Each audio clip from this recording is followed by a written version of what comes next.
New legacy games, R-rated horror games, and a brand new trilogy. Join me, won't you, for Cult of the News.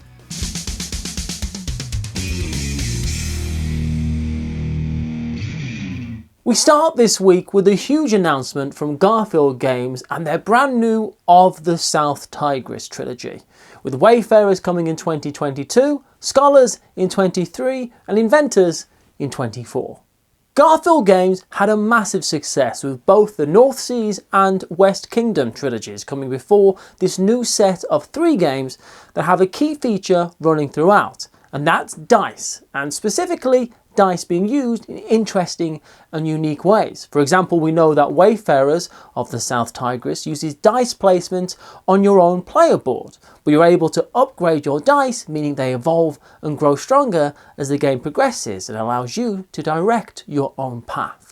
Wayfarers of the South Tigris is set during the Abbasid Caliphate, circa 1820 AD, and as brave explorers, cartographers and astronomers, players set off from Baghdad to map the surrounding land, waterways and even the heavens above. And players must carefully manage their caravan of workers and equipment while reporting back regularly to journal their findings at the House of Wisdom.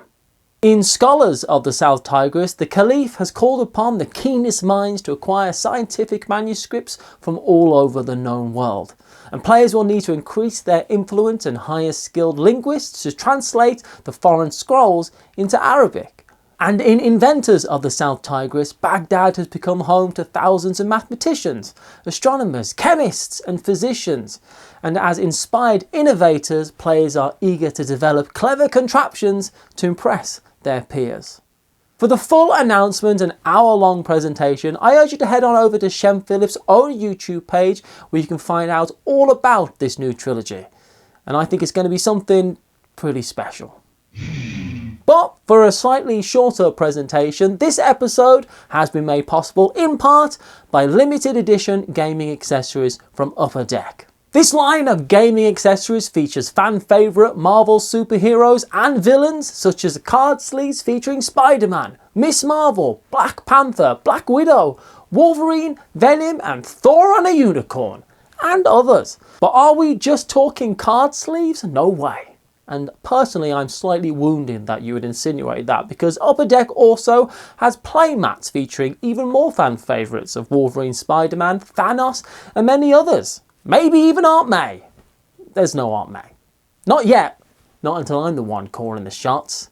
And these and more gaming accessories can be found at local game stores and through the link in this video's description to upperdeckstore.com. Use them to enhance and protect any game you play. More Aunt May!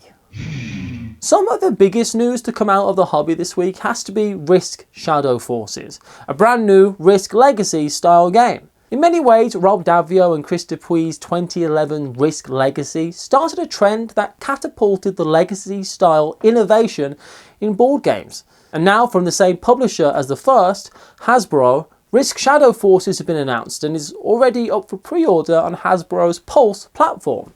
In fact, the pre-orders will close on November 8th and the game is set to ship on October 2022. It's the year 2050 and the world is not as it should be. Tides lash the shoreline, smashing everything in their reach. Hurricanes, out of nowhere, destroy entire cities, while uncontrollable firestorms tear across nearly every continent. It's very much like California today.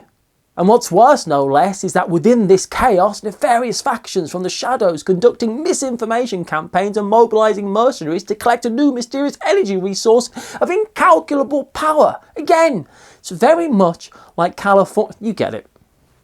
You get it. From what we know so far, in legacy game fashion, you'll be writing on the game board, marking it and forever altering it with stickers, even throwing parts away, shaping a game, over time, unique to any other. There'll be new rules and events to unlock, including 4 sealed envelopes and 1 sealed container. And while that sounds cool, what really got my attention was the addition of the following in their press release. Warlords have emerged to not only lead the various factions, but to also go on covert missions, and each of these covert missions is a squad-level skirmish game that will have a direct effect on the world map in certain undeterminate secret locations. And that's something that's very new and very intriguing. The game will include 6 Warlord minis along with their tactics cards, a playtime that includes 15 missions made up of 10 global world games and 5 skirmish games, all played on 2 double-side game boards. So if that sounds like it's worth the risk, then heading on over to HasbroPulse.com will be the first move you'll want to make. The next game that grabbed my attention like some type of bizarre ape is The Dark Quarter, which has been announced by Lucky Duck and Van Ryder Games. And while The Dark Quarter may not be the final name of the game, and it certainly doesn't show up on Board Game Geek yet, we do have this image. It was the hottest summer on record in New Orleans. Humidity coated the city like a mass of rancid honey. Jazz riffs leaked out of the French Quarter, valiantly trying to pierce the sweltering air. And the people stumbled from street to street and parish to parish as if in a sweat-drenched trance. If ever the city lived up to its ancient nickname, the Wet Grave, it was in the summer of '81. Ominous. It looks as though The Dark Quarter will be building upon other app-driven titles such as their previous releases like Destinies and Chronicles of Crime, and this new outing will come possibly with an R rating, as it's set to be a horror-based game with mature content. And from the puzzle pieces that are being put together around the game, not unlike some type of real-world crime-based mystery, we know to expect a cooperative experience for up to 4 players that has significant energy spent on the intricate and involved story being told. But from previous Lucky Duck games, I'm confidently expecting high quality all round, from the game pieces to the artwork and of course the app. We're expecting the game to crowdfund at the start of next year, and I'm excited about the paths this game will lead us down, which itself is probably kinda ominous, especially if there's a mysterious, bizarre ape in the mix, which there isn't. The next news I have to tantalise your mind tanks is all about the Mothership RPG. My journalistic integrity, which is around here somewhere, well, it will tell you that I love Mothership. I love the Mothership RPG, the sci-fi horror. It's great. And the folks at Tuesday Night Games are set to run a brand new Kickstarter launching, if their real creepy website landing page is anything to go by, on November the 2nd, which in my calculations was 3 days ago. Video pre-production schedules. While details are vague about what will be included in the new first edition box set, I'm guessing it will be a really cool looking version of the current Mothership content in one handy book, as well as, if they keep up with their usual model, some brand new stuff. Mothership is just awesome. It's every sci-fi horror story you could ever wish for. Its scope is massive, from desolate planets to hostile space stations. I'm a big fan of its streamlined and easy to learn system, and there's an incredibly good chance that I've already backed this campaign by the time you're watching this. And I'm very excited about it. Oh yeah, we backed that big time. Great. Did you make any other financial decisions on behalf of both of us? Oh yeah, we just bought a timeshare in the Turkish Alps. You bought a timeshare in the Turkish Alps. There's multiple problems with that. Ultimate Werewolf just leveled up with the announcement of Ultimate Werewolf Extreme. I mean, just a regular werewolf would be enough to kill me, I feel like, let alone an Ultimate Extreme Werewolf. I don't know. What's next for a werewolf like that? He finds a gun or something? But this expanded version of the classic Werewolf game, which is set to release on November 17th, and I did check, the next full moon is on November 19th, so you know, I think they missed a trick there, I feel like. But it will allow you to play up to 75 players at once across 3 in-game villages. It has loads more roles to take on with its 88 role cards, and you'll be doing all of those werewolf social deduction things, playing over a series of day and night, and lying to people. It's set to be all that good stuff, but on a grander scale. This looks honestly really cool. I'm absolutely into this version of this game. And while we're talking about the reinvention of classics, Warhammer Day, which took the form of a massive Twitch stream from the Warhammer Twitch page, has taken place, and they've used the occasion, as they often do, to announce a ton of new projects and products. But the one out of the many things that got my attention the most is Dungeon Bolt.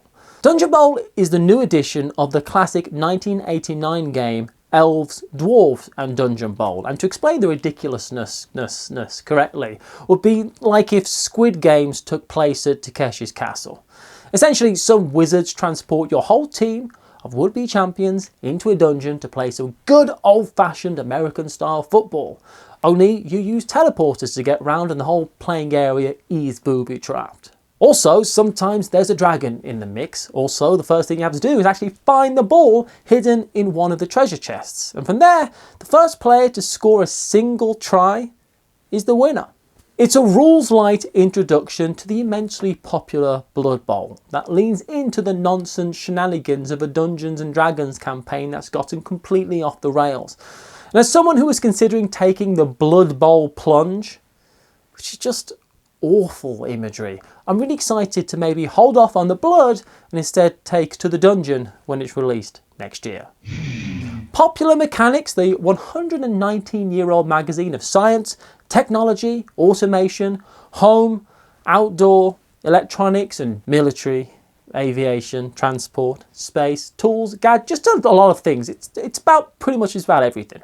But that everything now includes board games and moreover, board game awards. The reason I bring this up isn't just because Paula sent me a link to the article. It is partly because of that, but it's also because it's another bold step from board games into the mainstream. And that's something that gets me excited. So I went and took a look at the awards to judge them because I'm human and that's kind of what we do. And honestly, I was really pleasantly surprised for what was on their radar. To find out what's on our radar, follow the link at the end of this video. Seamless. And while we're at it, hit the subscribe and leave a thumbs up, why not? The Castles of Tuscany won their Best for Adults category, which is a great choice and a great game. Sleeping Gods took Best Art and Sonora won Most Innovative, which both make sense to me. Hues and Clues claimed Most Colourful Game, which might be a strange category, but it's very difficult to argue with them on the winner. And amongst the other winners were Stay Cool for Party Game, Cubitos for Dice Game, Floor Plan for Large Groups, and all in all, I saw a list of absolutely solid games and a link to where you could actually buy them being shown to a large captive audience. Games that I'd be proud to show newcomers to the hobby. For that, I'm incredibly excited and thankful to Popular Mechanics, even if, in my opinion, it really should be Popular Mechanisms. You know? If we're being pedantic about it. And I am. Some industry news now, and that's the split of IELLO USA and IELLO France. IELLO France announced that the company has decided to rethink the distribution of its products, IELLO and Loki, in the United States and in Canada. IELLO being the main line of games and Loki being a separate children's product line. At present, the IELLO USA website has gone dark, all but a landing page for email signups and notifications, and a new IELLONA.com has just launched. But what this means for the games that we love, the new King of Question Mark we covered in the last episode, the distribution of IELLO games in North America, what the future holds for IELLO, its employees, all that is still unknown. But for what is known is that you can trust that I'll keep you posted for when we know more. Bang was one of the games that got me into the board game hobby. So I was excited to see that in conjunction with the 20th anniversary of the Wild West card game, DV Games have announced a massive organised play tournament to run in Canada and the US in the form of High Noon Shootouts. These shootouts started in October and will finish at Gen Con 2022. And for the most part, these will be run at participating game stores, and game stores themselves will be able to get prize kits to give out to shootout winners, including pint glasses, t-shirts, backpacks, mugs, and bandanas. I want a mug. I want one. I would really like one. It's pretty great, I think, to see stuff like this that rewards players for playing and gives them another reason to go and support friendly local gaming stores. So I'm all in for this type of initiative and hope it goes off with a, you get it. You get it. And finally this week, Steam Up, A Feast of Dim Sum, is currently cooking up a storm on Kickstarter. According to the publisher, Hot Banana Games, once upon a time in the Far East, deep in the mountains of a mythical land, there was a world-renowned dim sum restaurant by the name of Steam Up. The first restaurant of its kind to achieve the famous 3 ingot status for dim sum, shrimp dumplings, meat dumplings, barbecue meat buns, flavourful sticky rice, and their exotic phoenix claw. Good gracious me, I would like some dim sum. I'd love some dim sum. I'll probably eat toast today, but I'll be thinking about dim sum. Steam Up, a feast of dim sum, is a competitive 2 to 5 player light medium weight dim sum set collection and action management game that offers a delicious cultural experience from designers Pauline Kong, Heyman Lee and Marie Wong. The whole game looks lovely. There are 12 characters from the Chinese zodiac to play as, each with their own player power, a rotating board of freshly steamed dumplings to try and fill up on, and fortune cards to shift the game in your favour as you aim to collect the dim sum that you want. So if that sounds good to you, the campaign is running for a few more days, ending on Thursday, November the 11th. And if you want to fill up on more board game content from the Watch It Play team, then you can continue your journey with us by clicking on one of these videos. What's going on here? Something. It has to be something. You can't take that away from us. It literally has to be something. We'll see you next time, and thank you so much for watching.